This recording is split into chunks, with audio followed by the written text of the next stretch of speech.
بسم اللہ الرحمن الرحیم۔ السلام علیکم۔ آج ہم جو پڑھیں گے اس کا عنوان ہے تفہیم نگاری، الفاظ متضاد اور الفاظ مترادف۔ جی بچوں، سب سے پہلے ہم وارم اپ ایکٹیویٹی کر لیں۔ جی تو وارم اپ ایکٹیویٹی میں پیارے بچوں، آپ مجھے یہ بتاؤ آج کا جو دن ہے وہ کیا کہلاتا ہے؟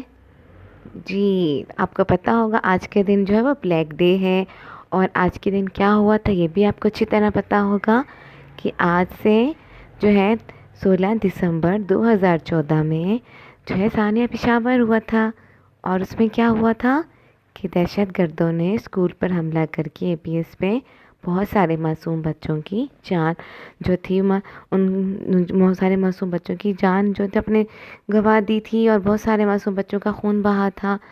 تو آج کا دن منانے کا مقصد کیا ہے؟ آج کا دن منانے کا مقصد یہ ہے کہ ہم جو ہیں وہ دہشت گردوں سے ڈر کے تعلیم نہیں چھوڑیں گے، بلکہ ہم دل لگا کے پڑھیں گے اور ایک اچھا شہری بنیں گے۔ ٹھیک ہے، تو آپ کی وارم اپ ایکٹیویٹی یہی ہے کہ آپ نے آج سے پکا ارادہ کرنا ہے، پکا عزم کرنا ہے کہ ہم نے دل لگا کے پڑھنا ہے، محنت سے پڑھنا ہے اور اچھے مارکس لینے۔ ٹھیک ہے، چلیں جی۔ تفہیم عبارت۔ جی بچوں، تو تفہیم کسے کہتے ہیں؟ تفہیم سے کیا مراد ہے؟ تو ہم آئیے آپ کو اس کے بارے میں بتاتے ہیں۔ جی تو تفہیم کا مطلب ہے فہم حاصل کرنا، سمجھنا، جاننا۔ یعنی کہ ہم اس کو ایسے کہیں گے کہ تفہیم کا لفظ فہم سے نکلا ہے، جس کا مطلب ہے سمجھ۔ جی تو تفہیم عبارت جب ہم پڑھیں گے تو اس کے لیے اہم نکات یہ ہیں کہ جب ہم عبارت پڑھیں گے تو اس کو 2 سے 3 بار اچھی طرح پڑھیں گے، اور جو اس کے اندر اہم نکات ہوں گے اس کو اچھے سے ذہن نشین کر لیں گے، اور عبارت کے آخر میں دیے گئے سوالات کے جوابات کے لیے عبارت کو مد نظر رکھیں گے۔ یعنی کہ جب ہم عبارت پڑھیں گے اس کے اندر جو سوال ہوں گے تو اس سوالوں کو ہم اس کا جواب تلاش کرنے کے لیے عبارت کو اپنے ذہن میں رکھیں گے۔ جی تو ہم اپنے آج کی تفہیم کی عبارت پڑھتے ہیں، جی جو آپ کی اردو زبان و قواعد کے صفحہ نمبر 50 پر ہے۔ ٹھیک ہے، تو ہم اس کی پڑھائی شروع کرتے ہیں۔ گزشتہ ایک دہائی سے پاکستان انتہائی نامساعد حالات کا شکار ہے۔ یعنی کہ گزشتہ کئی سالوں سے پاکستان کے جو حالات ہیں وہ پریشانیوں کا سامنا مختلف طریقے سے۔ اب اس میں بہت ساری پریشانی ہیں، جیسے اس میں ہم دہشت گردی کا سامنا ہے، مہنگائی کا، بے روزگاری کا، ٹھیک ہے، لوڈ شیڈنگ، بہت سارے مسئلے مسائل ہیں۔ تو دہشت گردوں نے اس عرصے پاک کو اپنے مذموم کارروائیوں سے لہولہان کر رکھا ہے۔ ان حالات میں بھی ہماری قوم سینہ سپر ہے اور نادیدہ دشمن کے سامنے اپنی پوری آب و تاب کے ساتھ کھڑی ہے۔ یعنی کہ دہشت گرد جو ہیں انہوں نے ہماری زمین یعنی کہ ہمارے ملک پاکستان کو ایک کافی عرصے سے جو تھا وہ اپنے جو ہے جب یہ 2014 کا جب یہ واقعہ ہوا تو وہ بھی اسی کی ایک کڑی ہے کہ وہ روزانہ جب بھی ہم ٹی وی کھولتے تھے تو اتنا جو تھا روزانہ بم بلاسٹ ہو رہے تھے، روزانہ دہشت گردی ہو رہی تھی کہیں نہ کہیں۔ یعنی کہ اس نے ہمیں ہر روزانہ لاکھوں جو ہے لوگوں کا خون بہہ رہا تھا۔ تو ہماری جو قوم ہے پھر بھی جو تھی بڑی ہمت سے عزم کے ساتھ ان سب حالات کا مقابلہ کر رہی تھی۔ دہشت گردوں کی بزدلانہ کارروائیوں نے پاکستان کے باسیوں کو ایک نئے جوش و جذبے سے ہمکنار کر دیا۔ یعنی کہ دہشت گردی اتنی زیادہ ہوئی، اس کے باوجود ہی پاکستان کے باسی، پاکستان کے رہنے والوں انہیں ہم ایک نیا جوش دیا، ایک نیا جذبہ دیا کہ ہم نے ان کا مقابلہ کرنا ہے اور اپنے ملک کو اس جو ہے دہشت گردی سے پاک کرنا ہے۔ ہمارے ملک کے بچے بھی اسی عزم و استقلال کی تصویر دکھائی دیتے ہیں، جس کی ایک روشن مثال شہید اعتزاز احسن بھی ہے۔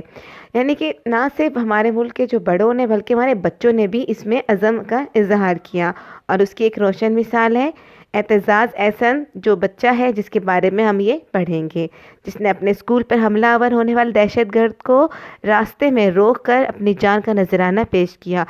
گورنمنٹ ہائی اسکول ابراہیم زئی ضلع ہنگو کے طالب علم 18 سالہ اعتزاز نے اپنی جان کی قربانی دے کر نہ صرف اپنے باقی طالب علم کی جان بچائی بلکہ ہر پاکستانی نوجوان کے لیے پیغام دیا کہ اس ملک و قوم کی خاطر کسی بھی قربانی سے دریغ نہیں کرنا چاہیے۔ جی اعتزاز احسن جو تھا وہ اپنی ماں کی دعائیں لے کر دوستوں کے ہمراہ اسکول روانہ ہوا، تو راستے میں اسکول یونیفارم میں ملبوس ایک دہشت گرد نے اس سے پوچھا کہ اسکول کہاں ہے۔ اب جو اعتزاز احسن تھا وہ بھانپ گیا کہ یہ شخص کوئی دہشت گرد ہے۔ وہ جانتا تھا کہ اس وقت کوئی دہشت گرد ہی اسکول کا پتہ کیوں پوچھ رہا ہے، اور اس نے یہ سوچ سمجھ لیا کہ بھئی کوئی دہشت گرد ہے، اور یہ صبح صبح جو ہے وہ بچے اسکول کے لیے جا رہے ہیں اور یہ پوچھ رہے ہیں کہ بھئی اسکول کہاں ہے۔ اب اس نے کیا کیا، اعتزاز احسن تو بھانپ گیا تھا اور اس نے اپنے دل میں مصمم ارادہ کر لیا کہ وہ کسی صورت بھی اس دہشت گرد کو اسکول تک نہیں پہنچنے دے گا۔ اعتزاز نے یہی سوچ کر اسے اسکول جانے سے روکنے کی کوشش کی۔ دہشت گرد نے اپنے آپ کو دھماکے سے اڑا لیا، جس سے وہ خودکش تو حملہ آور ہلاک اور اعتزاز احسن شہید ہو گیا۔ اسکول میں اس وقت 1500 کے قریب بچے تھے۔ اگر دہشت گرد وہاں تک پہنچ جاتا تو بہت زیادہ نقصان ہوتا۔ اعتزاز احسن نے اپنی جان قربان کر کے سینکڑوں گھروں کو اجڑ جانے سے بچا لیا، اور ہماری قوم کا ایک بہادر سپوت ہے۔ وہ ہماری قوم کا ایک بہادر سپوت یعنی کہ بیٹا ہے، فرزند ہے، جس پر پاکستان کے ہر جوان کو فخر ہے۔ جی تو ظاہر سی بات ہے وہ اتنا بہادر تھا، اتنا سمجھدار تھا کہ اس نے دہشت گرد کو پہچان لی، حالانکہ وہ اسکول یونیفارم میں تھا، اور اسی لیے اس نے اس کو اسکول کا پتہ نہیں بتایا بلکہ اس کے ساتھ جا رہا تھا کہ رستے میں اس نے اپنے آپ کو اڑا لیا۔ اگر وہ اسکول پہنچ جاتا تو اس وقت 1500 کے قریب بچے تھے، تو ان سب بچوں کو جو ہے وہ مالی و جانی نقصان ہوتا۔ جی تو ہم اس کے سوالات کی طرف آتے ہیں۔ گزشتہ ایک دہائی سے پاکستان کو کس قسم کے حالات کا سامنا کرنا پڑا ہے؟ تو اس کا جواب ہے گزشتہ ایک دہائی سے پاکستان انتہائی نامساعد حالات کا شکار ہے۔ دہشت گرد سوال نمبر 2، دہشت گرد کی کارروائیوں نے پاکستان میں رہنے والوں پر کیا اثر ڈالا ہے؟ دہشت گرد کی بزدلانہ کارروائیوں نے پاکستان کے باسیوں کو ایک نئے جوش اور جذبے سے ہمکنار کر دیا ہے۔ اعتزاز احسن نے کیا کارنامہ انجام دیا؟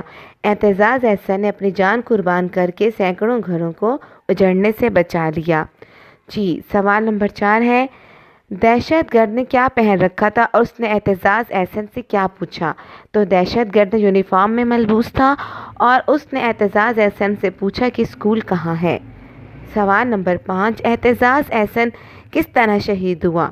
تو اس کا جواب ہے دہشت گرد نے اپنے آپ کو ایک دھماکے سے اڑا دیا، جس سے خودکش حملہ آور ہلاک اور اعتزاز احسن شہید ہو گیا۔ سوال نمبر 6، اگر اعتزاز احسن دہشت گرد کو نہ روکتا تو کتنا نقصان ہوتا؟ اگر اعتزاز احسن دہشت گرد کو نہ روکتا تو 1500 کے قریب بچوں کو نقصان ہوتا۔ تو یہ تھا جی ہمارا سوالات، اور اس کے بعد ہمارا ہے کہ مدرجہ ذیل جو ہے وہ قواعد کی روح سے کیا ہے، تو اس میں آپ لوگ جو ہے وہ خود کیجیے گا۔ اس میں ہے کیا، الفاظ ہیں کیا، آب و تاب، سینہ سپر ہونا، جو ہے کہ 18 سال، پاکستانی نوجوان، ہم، آپ، یہ آپ نے بچوں خود کرنے، ٹھیک ہے؟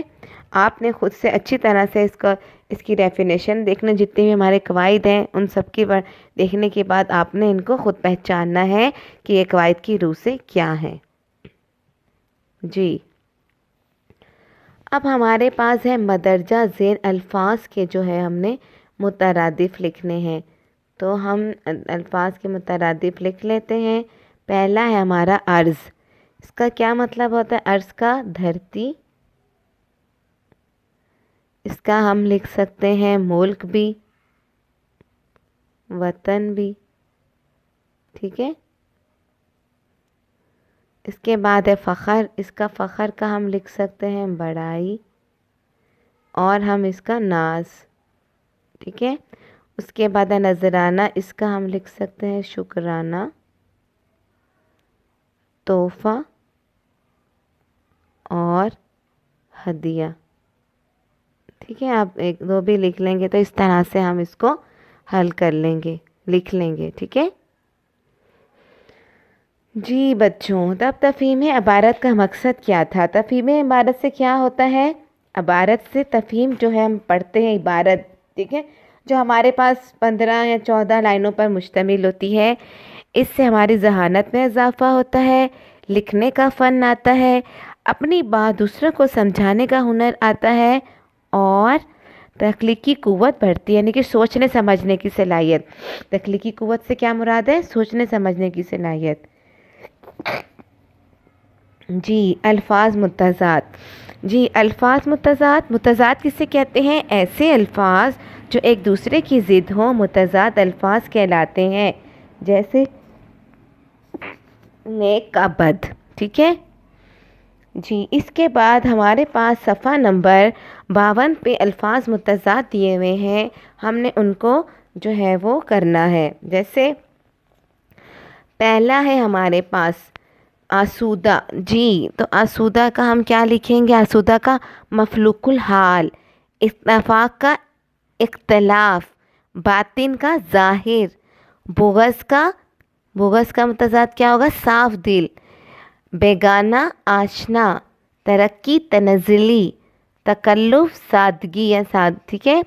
ثواب کا گناہ ہوگا، جدید کا قدیم، جادواں کا فانی، جلوت کا خلوت، حاکم کا محکوم، حق کا باطل، خالص کا ملاوٹ، خفیف کا تھوڑا، دوزخ کا بحشت، ذلت عزت، راحت کا متضاد رنج، زرخیز کا بنجر، ستم کا ظلم، سہل کا مشکل، شکستہ پائیدار، عارضی مستقل، عالم جاہل، فاتح مفلوج، ٹھیک ہے نا، فاتح کا مفتوح، کثافت لطافت، متحد منتشر، وصل جدائی، مصنوعی قدرتی، نفع کا نقصان۔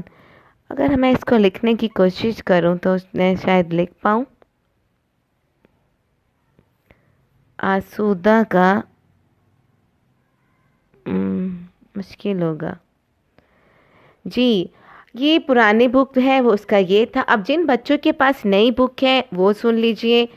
اس کا ہے اندھیرے کا اجالا، اتفاق کا اختلاف، اصل کا نقل، بقا کا فنا، اقرار کا انکار، بری بحری، پیر مرید، تصدیق تردید، ثابت سیار، تنگی کشادگی، جلوت کا خلوت، حاکم کا محکوم، حق کا ناحق، دوش کا فردہ، رنگین سادہ۔ اس کے بعد ہے جدائی، ٹھیک ہے، جدائی کا ضم۔ اس طرح کر کے آپ لوگوں نے سارا یہ لکھ لینا ہے، یہ سارے آپ لوگ کر لیجئے گا، سارے جو ہیں وہ آسان ہیں، ٹھیک ہے۔ اس طرح سے آپ اس کو کر لیجئے گا۔ نفع کا نقصان، مصنوعی قدرتی، یہ سارا جو ہے ٹھیک ہے آپ یہ کر لیجئے گا، صحیح ہے۔ اب ہم آگے چلتے ہیں۔ الفاظ مترادف۔ مترادف الفاظ کسے کہتے ہیں؟ جی تو مترادف الفاظ ایسے الفاظ کو کہتے ہیں جو ایک دوسرے کے ہم معنی ہوں، یعنی ایک جیسے معنی رکھتے ہوں۔ جیسے آفتاب کا مترادف خورشید ہے، حرارت کا مترادف گرمی ہے، جابر کا مترادف ظالم ہے، پتلے کا مترادف دبلا وغیرہ۔ آ رہے نا سمجھ میں؟ یہ لفظ بولنے میں الگ ہوتے ہیں لیکن معنی کے لحاظ سے ایک ہی ہوتے ہیں، ایسے الفاظ کو ہم مترادف الفاظ کہتے ہیں۔